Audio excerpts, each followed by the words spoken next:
দক্ষিণ এশিয়ার দেশগুলোর মধ্যে আয়তন ও অর্থনৈতিক সামর্থ্যে এগিয়ে ভারত, আর ভঙ্গুর অর্থনীতির দেশ হলেও সামরিক শক্তির বিচারে এগিয়ে পাকিস্তান। এ দুই দেশের যুদ্ধে জড়িয়ে পড়া তাই প্রতিবেশী দেশগুলোর জন্য ছিল চিন্তার কারণ। 22শে এপ্রিল ভারত নিয়ন্ত্রিত কাশ্মীরের পেহেলগামে সন্ত্রাসী হামলার পর শুরু হয় দুই দেশের মধ্যে উত্তেজনা, যা পরবর্তীতে ধীরে ধীরে রূপ নিতে থাকে সংঘাতে। শনিবার মার্কিন প্রেসিডেন্টের মধ্যস্থতায় স্থিমিত হয় উত্তেজনা। বাংলাদেশের ব্যবসায়ীরা বলছেন, যুদ্ধবিরতির সিদ্ধান্ত নিঃসন্দেহে ভারত পাকিস্তান সহ দক্ষিণ এশিয়ার দেশগুলোর জন্য সুখবর। উপমহাদেশে একটা যুদ্ধ অবস্থা কোনো মতেই কাম্য নয়, কোনো মতেই না। এটা রিয়েলাইজ করে অনুভব করেই তাদের উচিত হলো নতুন করে সম্পর্কে জোড়া দেওয়া। ব্যবসায়ীদের শঙ্কা ছিল, দুই দেশের উত্তেজনা যুদ্ধে রূপ নিলে তা বাংলাদেশের আমদানি বাণিজ্যের জন্য হতো ভয়াবহ দুঃসংবাদ। আমরা স্বাধীন হয়েছি সার্বভৌম রাষ্ট্র হিসেবে। এই সার্বভৌমত্বকে কতটুকু ভারত আসলে সম্মান করে সেটা কিন্তু তার আচরণে ফুটে উঠতে হবে। ভারত যদি মনে করে যে তার দিয়ে অন্যান্য দিয়ে আমাদের শিল্পকে ধ্বংস করবে, আমাদের এখানে অন্তর্ঘাত তৈরি করবে, তাহলে কিন্তু সেটার ফলাফল ভারতের জন্য কোনো ভালো হবে না। যুদ্ধটা যদি দীর্ঘায়িত হতো, ইন্ডিয়ার ইন্টারনাল অর্থনীতি এটাতে ক্ষতিগ্রস্ত হতো। ক্ষতিগ্রস্ত হলেই ইন্ডিয়া যেসব জিনিস এক্সপোর্ট করে সেটাতেও একটা প্রবলেম হতো, এবং সেই জায়গায় আমাদের যেহেতু সেকেন্ড লার্জেস্ট ইম্পোর্ট সোর্স, সেই জায়গায় আমরা ক্ষতিগ্রস্ত হতাম। বিশ্লেষকদের মতে, যুদ্ধ বা সংঘাত এড়িয়ে ভারত পাকিস্তান অর্থনৈতিক মুক্তিতে নজর দিলে তা দক্ষিণ এশিয়ার সব দেশের মানুষের কল্যাণ বয়ে আনবে। ইন্ডিয়া পাকিস্তান তো যুদ্ধ একটা অবস্থা সবসময়ই থাকে, কিন্তু ইন্ডিয়ার সাথে তার অন্যান্য অনেক নেইবারেরও ট্রাস্ট ইস্যু আছে। বাংলাদেশেও সিরিয়াস ট্রাস্ট ইস্যু তৈরি হয়েছে। সুতরাং এই ট্রাস্ট ইস্যুকে যতক্ষণ পর্যন্ত অ্যাড্রেস করা শুরু না হয়, ততদিন এই ইকোনমিক কোঅপারেশন, যুদ্ধ না থাকলেও কতটুকু আগাবে আমি জানি না। তবে হ্যাঁ, ইকোনমিক কোঅপারেশনটা হলে এই রিজনের সবাই বেনিফিটেড হবে, বাংলাদেশও বেনিফিটেড হবে। আঞ্চলিক শান্তি প্রতিষ্ঠার যে সুযোগ তৈরি হয়েছে তা কাজে লাগিয়ে বাংলাদেশ যেন তার বাণিজ্যের ন্যায্য হিস্সা আদায় করে নিতে পারে, দায়িত্বশীলদের তা নিশ্চিত করার তাগিদ দিচ্ছেন বিশ্লেষকরা। মুস্তফা মাহবুব, ডিবিসি নিউজ, ঢাকা।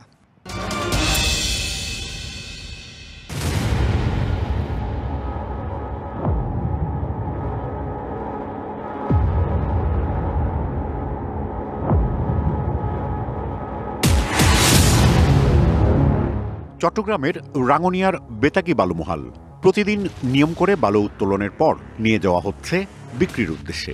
এই কার্যক্রম পরিচালনা করছে 6 স্টার সিন্ডিকেট নামে একটি প্রতিষ্ঠান, জনশ্রুতিতে যা নাম সর্বস্ব। অস্বচ্ছতা রয়েছে কার্যাদেশের প্রক্রিয়াতে, এমন অভিযোগ চট্টগ্রাম জেলা প্রশাসনের বিরুদ্ধে। 1432 বাংলা সনের ইজারাযোগ্য ক্যালেন্ডারে থাকলেও টেন্ডার প্রক্রিয়াতে রাখা হয়নি রাঙ্গুনিয়ার বেতাগী বালুমহাল এবং কোদালা বালুমহাল। বাকি 7টি বালুমহাল রেকর্ড রাজস্বে পেয়েছেন সর্বোচ্চ দরদাতারা। চট্টগ্রামের রেভিনিউ ডেপুটি কালেক্টর পান্না আক্তার স্বাক্ষরিত একটি কার্যাদেশ ডিবিসি নিউজের হাতে আসে। রাঙ্গুনিয়ার বেতাগী বালুমহালের নাম পরিবর্তে বেতাগী খাল উল্লেখ করা হয়। 1 বছর মেয়াদে ড্রেজিংয়ের অনুমতি দেয়া হয় নাম সর্বস্ব প্রতিষ্ঠান 6 স্টার সিন্ডিকেটকে। চিঠিতে চট্টগ্রাম বন্দর কর্তৃপক্ষের একটি স্মারক নাম্বার উল্লেখ করে বলা হয়, চট্টগ্রাম বন্দর কর্তৃপক্ষের কাছ থেকে প্রতিষ্ঠানটি অনুমতিপ্রাপ্ত হয়ে আবেদন করেছে। ক্যালেন্ডারে বালুমহাল এবং 8 একরের পরিবর্তে জেলা প্রশাসনের কার্যাদেশে হয়েছে খাল এবং 70 একর। চট্টগ্রাম বন্দর কর্তৃপক্ষের চিঠিটিতে উল্লেখ রয়েছে 6 স্টার সিন্ডিকেটকে কর্ণফুলী নদীর আউটবারে ড্রেজিংয়ের অনুমতি দেওয়া হয় 2024 সালের 15 ডিসেম্বর, যা কার্যকর থাকবে চলতি বছরের 31 জুলাই পর্যন্ত। অথচ এই চিঠির বিপরীতেই নদীর আপস্ট্রিমে ড্রেজিংয়ের কার্যাদেশ দিয়েছেন চট্টগ্রামের জেলা প্রশাসক। চট্টগ্রাম বন্দর কর্তৃপক্ষের চিঠির কার্যকারিতা শেষ হবে আর 2 মাস পর 31 জুলাই। তারপরে এই চিঠিরই কোনো ভিত্তি থাকবে না। কিন্তু এই চিঠির বিপরীতে চট্টগ্রাম জেলা প্রশাসনের ইস্যু করা কার্যাদেশ শেষ হবে 2026 সালের 13 এপ্রিল। কার্যাদেশটিতে অনিয়মই যেন নিয়মে পরিণত হয়েছে। কার্যাদেশটিতে প্রতিষ্ঠানের কোনো ঠিকানা নেই প্রতিষ্ঠানটির কোনো ফোন নাম্বার, রয়েছে শুধু একজনের নাম। তবে চট্টগ্রাম বন্দর কর্তৃপক্ষের চিঠিতে উল্লেখ রয়েছে 2/28 জেলা পরিষদ সুপার মার্কেট। অথচ 4 মাস ধরে দোকানটি বন্ধ রয়েছে। পাশের MA ইন্টারন্যাশনালই বন্ধ দোকানটির মূল মালিক। বললেন তিনি ভাড়া দিয়েছিলেন তহিদ নামের একজনকে। আপনি হচ্ছে একজনকে ভাড়া দিয়েছিলেন, এটা কতদিন আগে? 2 বছর। 2 বছর।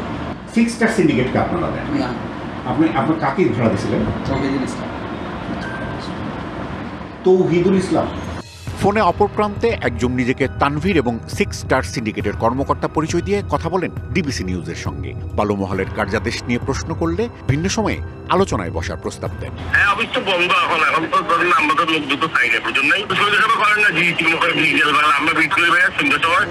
অনুসন্ধানে জানা যায় এই কাজের সমন্বয়ক হিসেবে কাজ করেছেন ব্যাংক এশিয়া চট্টগ্রামের জোনাল শাখার কর্মকর্তা তৌহিদ। অফিসে পাওয়া যায়নি, ফোনে কথা বললেও এই বিষয়ে আরেকজনের সাথে কথা বলার প্রস্তাব করেন। আপনি 6 স্টার সিন্ডিকেটের কি ম্যানেজিং পার্টনার? অসুবিধা নাই, আমাকে এবার কার্যাদেশের বিষয়ে জানতে চাইলে চট্টগ্রাম জেলা প্রশাসকের কার্যালয়ে ডেপুটি রেভিনিউ কালেক্টর পান্না আক্তার দেখিয়ে দেন ঊর্ধ্বতন কর্তৃপক্ষকে। জেলা প্রশাসকের মতামত জানতে কার্যালয়েও খোঁজ করা হয় কয়েক দফা, পাওয়া যায়নি।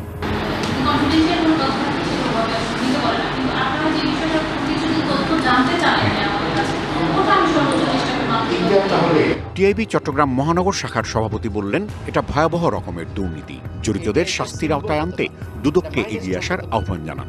এটাকে ধরেই সরকার তার যে রাজস্ব হারিয়েছে এবং এই ক্ষেত্রে যারা যারা মন্ত্রণালয় রিলেটেড আছে, যারা উপদেষ্টা আছেন, অধিদপ্তরগুলো আছে, দুদক সহ প্রত্যেকের এটাকে টপ প্রায়োরিটি দিয়ে এটাকে আশু একটা সমাধানে যাওয়া দরকার, এটা অ্যাকশানে যাওয়া অতি দ্রুত যাওয়া দরকার। তাহলে অন্যান্য ক্ষেত্রে রাষ্ট্রীয় সম্পদ রেহাই পাবে, এটা সমতার দিকে আমরা যেতে পারবো, অ্যাকাউন্টেবিলিটির দিকে যেতে পারবো, নাহলে সব শেষ হয়ে যাচ্ছে। ডাকে অংশ নেওয়া ব্যবসায়ীরা বলছেন, আগস্ট পরবর্তী সময়ে এখন প্রতিযোগিতার মাধ্যমে ইজারা মিলছে, রাজস্বও বাড়ছে সরকারের। কিন্তু গুরুত্বপূর্ণ কিছু জায়গায় পতিত সরকারের সুবিধাভোগীরা কলকাঠি নাড়ছেন। তাদেরকে সহযোগিতা করছেন প্রশাসনের উচ্চপদস্থ কর্মকর্তারা। Rajib Ghosh, DBC news, Chittagong.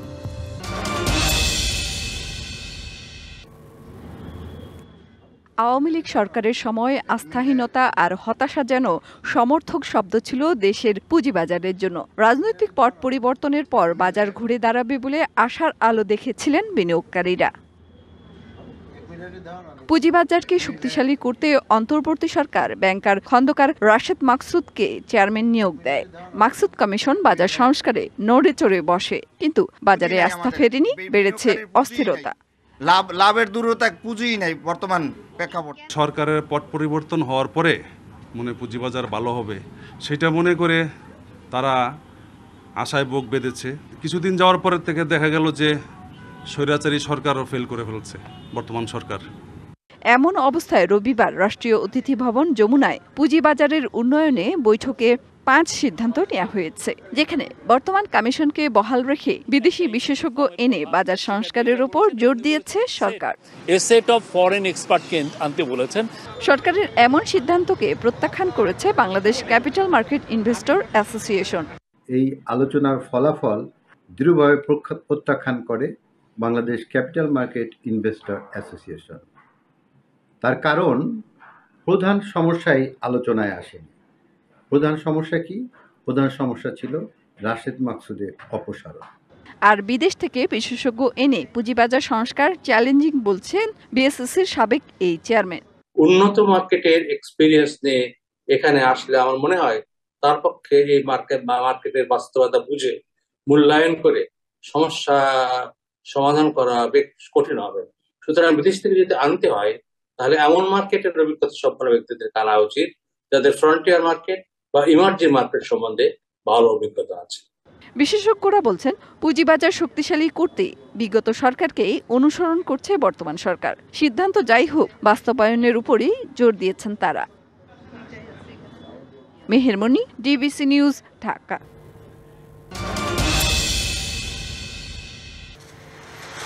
চলতি অর্থবছরের 10 মাসে দেশের মোট রপ্তানি আয়ের $3,264 কোটি বা প্রায় 81% এসেছে তৈরি পোশাক খাত থেকে। যদিও উদ্যোক্তারা বলছেন, গেল কয়েক বছর ধরেই পোশাক খাতে রয়েছে তীব্র জ্বালানি সংকট। আমাদের যথেষ্ট জ্বালানির ব্যবস্থা করতে হবে, আমাদের প্রাকৃতিক গ্যাস যেটা আমরা নির্ভরশীল গ্যাসের ব্যবস্থা করতে হবে, বিদ্যুতের ব্যবস্থা করতে হবে, উন্নত দেশগুলোর মতো বিদ্যুতের ব্যবস্থা করতে হবে, বিনিয়োগ আনার জন্য, বিনিয়োগ স্থাপন করার জন্য। শুধু তাই নয়, জটিল কর কাঠামো, বন্দরের ধীরগতি আর শ্রমিক অসন্তোষ সহ নানা সংকট মোকাবিলা করেই এখনও দেশের শীর্ষ রপ্তানি আয়ের খাত তৈরি পোশাক। সংকটে থাকা এই খাতই ভাগ্য বদলে দিয়েছে প্রায় 40 লাখ মানুষের। এ খাতের দক্ষ ও অদক্ষ সবার জীবনেই লেগেছে পরিবর্তনের হাওয়া। 9 বছর থেকে এখানে চাকরি করতেছি। আমাদের কোম্পানি থেকে আমাদেরকে অনেক সুযোগ সুবিধা দেওয়া হয়। আমার দুটি ছেলে দুটি ইংলিশ মিডিয়ামে লেখাপড়া করতেছে। পড়ালেখা করে শেষ করে এখন বেকারত্ব জীবন, কি করব, কিছু না কিছু তো করা লাগবে, তার জন্য গার্মেন্টস লাইফটা বেছে নিছি।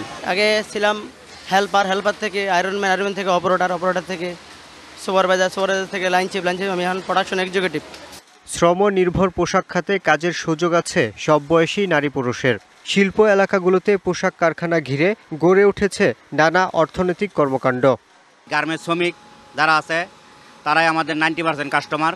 গার্মেন্টস শুরু হতো 8টা থেকে 7টা থেকে বেচাকেনা শুরু হয়, পাশাপাশি রাত 10টা 11টা পর্যন্ত ভালোই বেচাকেনা চলে। আমার বাসার যারা বাড়ি আছে তারা 90% হচ্ছে গার্মেন্টস শ্রমিক। উদ্যোক্তাদের দাবি পোশাক খাত নারী ক্ষমতায়নে গুরুত্বপূর্ণ ভূমিকা রেখেছে। নারীর স্বনির্ভরতার যে জায়গাটা, এটা কিন্তু আমাদের আরএমজি সেক্টর দিয়েই এসেছে। কারণ এই আরএমজি সেক্টরে আমরা যখন অপারেটর নিয়োগ করি তখন কিন্তু আমরা ওই শিক্ষার ব্যাপারটা অত যাচাই বাছাই করি না। বিপুল কর্মসংস্থান সৃষ্টি করে সমাজ পরিবর্তনে উল্লেখযোগ্য অবদান রাখলেও শিল্প মালিকদের দাবি এ খাত বরাবরই সরকারের কাছে উপেক্ষিত। আমাদের ইন্ডাস্ট্রিতে তো অনেক চ্যালেঞ্জ। আমরা যেটা সরকারের কাছে চাই যে আগামী 10-15 বছরের জন্য আমাদেরকে একটা লং টার্ম পলিসি দিয়ে দিবে, যেখানে তারা স্পষ্ট করে বলে দিবে গ্যাসের মজুদ কত আছে, গ্যাসের রেট কত হবে। উদ্যোক্তারা বলছেন, পোশাক শিল্পে বিশ্বের সেরা 100টি কারখানার মধ্যে 52টি আছে বাংলাদেশে।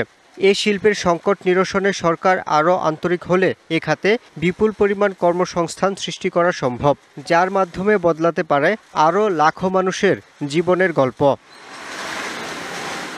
Yusuf Rana, DBC news, Dhaka.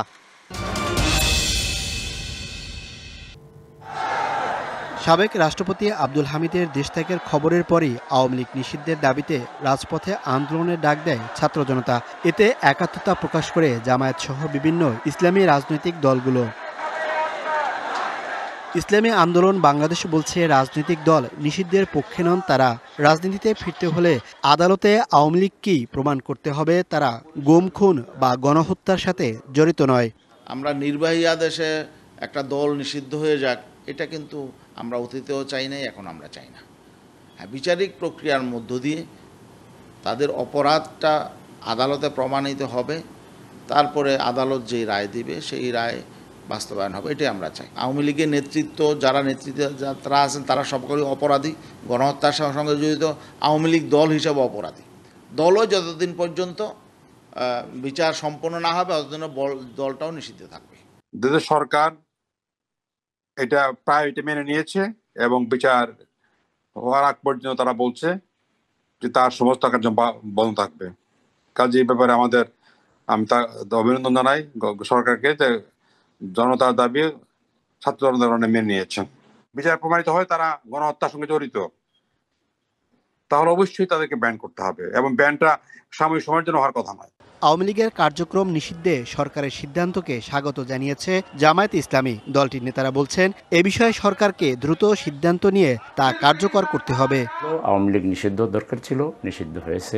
জামাত এটাকে স্বাগত জানায়। জামাত ইসলামী এই আওয়ামী লীগ নিষিদ্ধ হওয়ার এই জন্য দাবি পূরণ হওয়াতে জামাত ইসলামী খুশি। পরবর্তী পদক্ষেপগুলোকে নিতে হবে। শনিবার রাতে প্রধান উপদেষ্টার বাসভবন যমুনার সামনে অবস্থান কর্মসূচি চলাকালে সরকার আওয়ামী লীগের কার্যক্রম নিষিদ্ধ ঘোষণা দেয়। আজ তার প্রজ্ঞাপন জারি করা হয়। Mohaiminul Khan Apu, DBC news, Dhaka. এক দশক আগে তিস্তায় বিলীন হয় রংপুর পীরগাছার চর দক্ষিণ গাবুড়া সরকারি প্রাথমিক বিদ্যালয়। পরে 1 কিলোমিটার দূরে নদীর পশ্চিম তীরে শুরু হয় শিক্ষা কার্যক্রম। সেখানেও ভাঙনের কবলে পড়ে কয়েক দফা। স্থানীয়দের উদ্যোগে স্কুলটি কোনোরকম দাঁড়িয়ে থাকলেও এবারও আতঙ্কে শিক্ষক শিক্ষার্থীরা। নদী ভাঙার কারণে স্কুলটা অনেকবার ভাঙে যেতে চলছিল, বালো দেয়া পরে স্কুলটাকে আটকাইছে। ওই স্কুলে কেউ যাওয়াচ্ছে না, ভয়কে যাওয়াচ্ছে না, স্কুল ভেঙে যাওয়ার ধরে। স্কুলটি সম্ভবত আবার নদী নিয়ে যেতে পারে। এই কারণে আমাদের চর অঞ্চলের বাচ্চা কাচ্চাগুলো ঠিকমতো শিক্ষিত হতে পারে না। পরিসংখ্যান বলছে রংপুর বিভাগের ৯,৫৪৪টি প্রাথমিক বিদ্যালয়ের মধ্যে গেল বন্যায় প্লাবিত হয় ৪৩৩টি, আর ভাঙনে বিলীন ও স্থানান্তর করা হয় ১৫টি বিদ্যালয়। এক দশকে এই সংখ্যা অর্ধশত। এ কারণে ঝরে পড়ছে অনেক শিক্ষার্থী। এছাড়া বসতভিটা হারানো, দারিদ্রতা, বেহাল যোগাযোগ সহ নানা সীমাবদ্ধতা তো আছেই। মেলা স্কুল দেখছি, মেলা স্কুল ভেঙে গেছে, আমাকে বসত বাড়ি ভাঙছে, ছাওয়া ভাগ পড়াই কেমন করে। বন্যা আছে সেখানে হয়তো মনে করেন আমাদের বাড়ি ঘর নিয়ে মানে টেনশন, পড়াই কি আর স্কুলে কেমন করে পাঠাই। বর্ষায় অস্থির তিস্তার কবল থেকে যেখানে টিকে থাকার লড়াই, সেখানে সন্তানের শিক্ষা নিয়ে চিন্তার সময় নেই নদী পাড়ের মানুষের। এ অবস্থা থেকে পরিত্রাণে বিশেষ উদ্যোগের তাগিদ বিশ্লেষকদের। আমরা যে বলি শতভাগ শিক্ষার হার অর্জন করার কথা, এটি কোনোদিনই সম্ভব হবে না যদি নদী ভাঙন কবলিত শিক্ষার্থীদের জন্য এবং চরাঞ্চলের শিশুদের জন্য, শিক্ষার্থীদের জন্য বিশেষ কোনো ব্যবস্থা গড়ে তোলা না যায়, তাহলে আসলে কোনোদিনই আমাদের শিক্ষার হার শতভাগে পৌঁছবে না। শিক্ষার্থী ঝরে পড়া ঠেকাতে নানা পদক্ষেপ নেওয়ার কথা বলা হলেও বাস্তবতা ভিন্ন। নদীগড় বিলীন হয়ে গেছে 6টি স্কুল এবং 9টি স্কুলকে আমরা স্থানান্তরিত করছি। আমাদের প্রাথমিক শিক্ষা অধিদপ্তর কর্তৃক যে সমস্ত বিদ্যালয় আমাদের নদীগড় বিলীন অথবা স্থানান্তরিত, সে সবগুলোর সংস্কার, মেরামত এবং নির্মাণ কাজ চলমান আছে। চরের মানুষের জীবনমান উন্নয়ন ও শিক্ষা বিস্তারে এখনই কার্যকর পদক্ষেপের দাবি ভুক্তভোগীদের। Majed Masud, DBC news, Rangpur. নির্বিচারে বৃক্ষ নিধনের ফলে জলবায়ু পরিস্থিতি হয়ে উঠেছে অসহনীয়। দেশের কোথাও কোথাও তাপমাত্রার পারদ ছাড়িয়ে যাচ্ছে 40-এর অঙ্ক। তাপমাত্রা সহনীয় রাখতে যেখানে গাছের প্রয়োজন, সেখানে টাঙ্গাইলের মধুপুরের রক্তিপাড়া থেকে কারোবাজার পর্যন্ত 14 কিলোমিটার সড়কের দুপাশের ফলজ, বনজ ও ওষুধি ছোট বড় হাজার হাজার গাছের জীবন এখন সংকটে। অভিযোগ রয়েছে পল্লী বিদ্যুতায়ন বোর্ডের সঞ্চালন লাইন স্থাপনের কারণে কাটা পড়বে শাল, গজারি, মেহগনি সহ বিভিন্ন প্রজাতির অন্তত পক্ষে 20,000 গাছ। এই নতুন লাইনের কারণে আমার এই গাছ কাটা পড়তেছে। আমরা চাই যে আমাদের গাছ থাকুক, বৈদ্যুতিক লাইন ওইটার মতোই করুক তারা।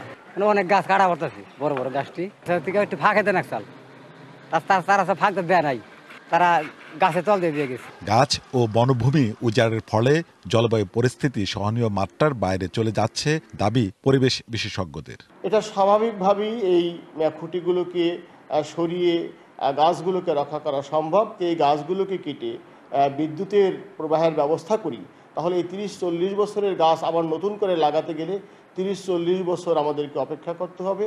নকশা ত্রুটির কারণেই এই পরিস্থিতি, বলছে পল্লী বিদ্যুৎ কর্তৃপক্ষ। পাশে দিয়ে নাও, মানে যাতে গাছগুলোও বাঁচে, রাস্তারও ক্ষতি না হয়।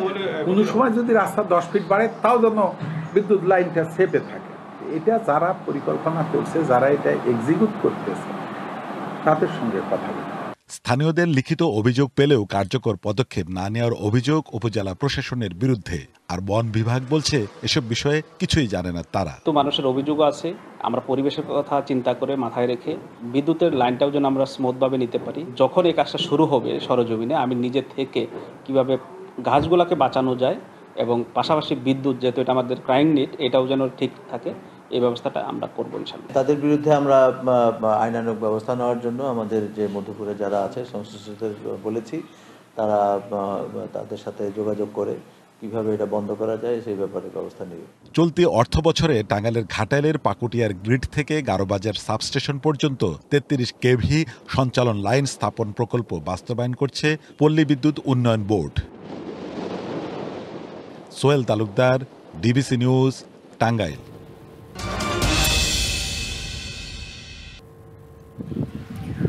বাঁশের তৈরি সিঁড়ি বেয়ে প্রথমে উঠতে হয় সেতুতে, এরপর পার হতে হয় নদী। এ চিত্র মোংলার বাঁশতলা গ্রামের পাখিমারা নদীর ওপর নির্মিত 90 মিটার দৈর্ঘ্যের সেতুর।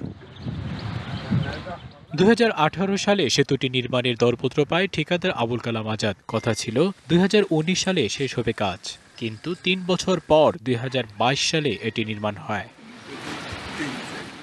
সেতু দৃশ্যমান হলেও সুফল পাচ্ছেন না এলাকাবাসী। নির্মাণেরও 3 বছর পেরিয়ে গেছে, কিন্তু তৈরি করা যায়নি দুপাশের সংযোগ সড়ক।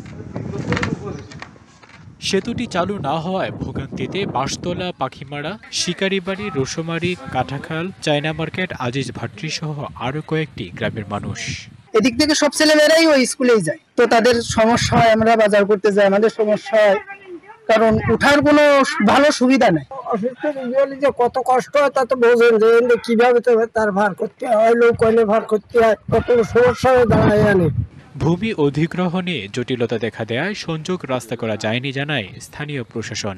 দপ্তর থেকে প্রাক্কলন প্রেরণ করে অলরেডি আমাদের মন্ত্রণালয়ে পাঠানো আছে।